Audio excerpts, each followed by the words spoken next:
Buenas tardes a todos, mi nombre es Ana Sofía Pardo y hoy vamos a hablar un poco sobre el artista visual Andrés de Santamaría.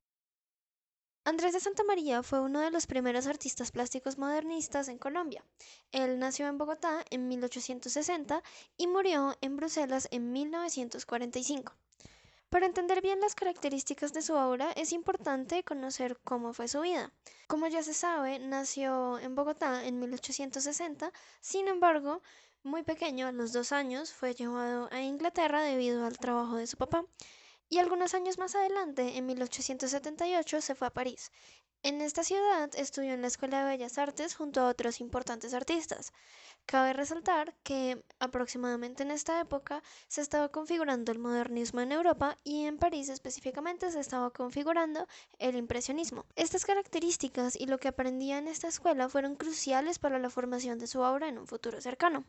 En una pequeña cita del historiador Giraldo Jaramillo, encontramos algunas de las principales características que marcaron la obra de Andrés de Santamaría. Esta cita dice: el espíritu francés encuentra en la figura de don Andrés de Santamaría uno de sus más destacados representantes, porque este bogotano ilustre, que tan hondamente captó las corrientes modernas de la pintura europea, es el más universal de todos los artistas colombianos. Con esta cita, él se refería a que la pintura de Andrés de Santamaría atendía a los requerimientos pictóricos de distintos lugares del mundo, principalmente europeos. Por esto, en 1894, cuando Andrés de Santamaría se dirige a Colombia y allí permanece alrededor de unos 20 años, él pues llega con unas ideas que eran muy fuera de lo común en ese momento. En Colombia ejerció dos roles importantes en la Escuela Nacional de Bellas Artes. Allí por algún tiempo fue director y también dio la cátedra de paisaje. En este momento, el tipo de obras que él producía eran muy poco comunes en Colombia, pues en Colombia simplemente se estaba practicando representaciones pictóricas mucho más académicas. En ese sentido, fue fuertemente rechazado por la crítica. Después de algunos años, esto lo motivó a regresar a Europa, donde se instauró en Bruselas y allí murió en 1945. Para entender la obra de Andrés de Santamaría es sumamente importante primero conocer las características del impresionismo.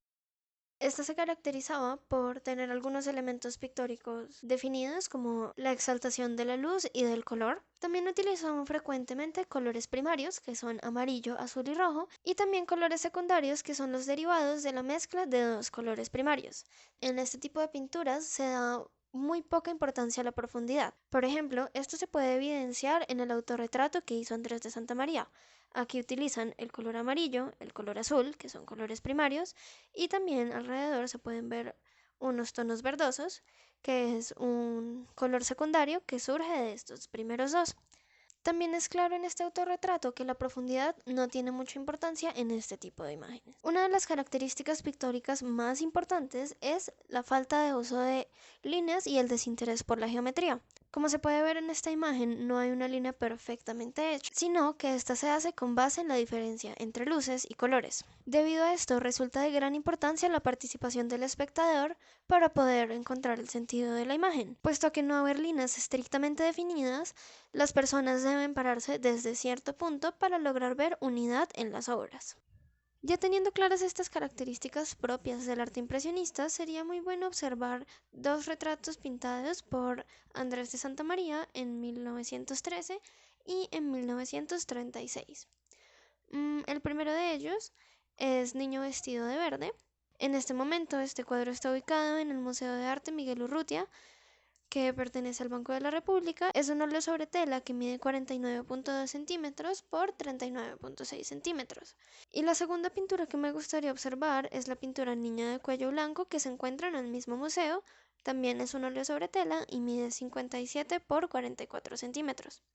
En ambas obras podemos identificar varias características del impresionismo. Por ejemplo, podemos evidenciar varias pinceladas sueltas y formas que se desdibujan.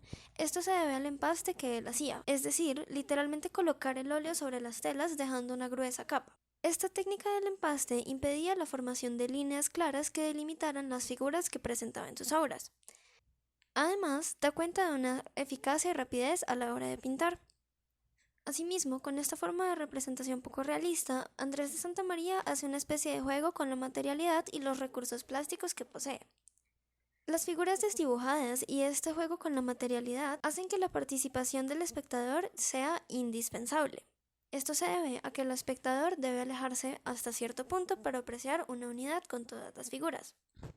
Por su parte, si analizáramos toda la trayectoria artística de este pintor, podríamos encontrar que de forma progresiva va perdiendo el interés por representar la realidad tal como es. Aunque esto no era una novedad en Europa, en Colombia sí lo fue, y por esto fue negativamente criticado y tuvo fuertes reproches, pues en Colombia todavía estaban interesados en hacer representaciones pictóricas más cercanas a la realidad objetiva. Otra característica que podemos evidenciar es el uso de los colores. Como podemos ver, en ambas obras se destaca el color rojo, un color primario que llama mucho la atención a los ojos. Este lo podemos ver en los labios de ambos niños, en el fondo del niño vestido de verde y en la camiseta de la niña con cuello blanco. También podemos encontrar un color secundario que es el verde, proveniente de la mezcla del amarillo y el azul, que de hecho es un color complementario al rojo. Este manejo de los colores también da cuenta de su desinterés por presentar a su espectador elementos como la profundidad, el fondo o la perspectiva. Por último, podemos encontrar un especial uso de la luz. Como es posible apreciarlo, en la cara de ambos niños existe una fuente de luz hacia su zona izquierda. En el caso de la niña con cuello blanco, podría aparentar que está en un entorno que parece oscuro. Sin embargo, esta fuente de luz que ilumina su cara hace que se vea un contraste entre su rostro y el fondo que tiene. Y como un pequeño dato curioso, me gustaría mostrarles a las personas que fueron retratadas en ambas pinturas. Ambos fueron nietos de Andrés de Santamaría por parte de la familia Pigot de Beaupuy. A quien encontramos el niño vestido de verde se llama Andrés Luis, mientras que la niña de cuello blanco se llama Magdalena María, o también se le decía Madi, como aparece en su retrato. Eso ha sido todo, muchísimas gracias.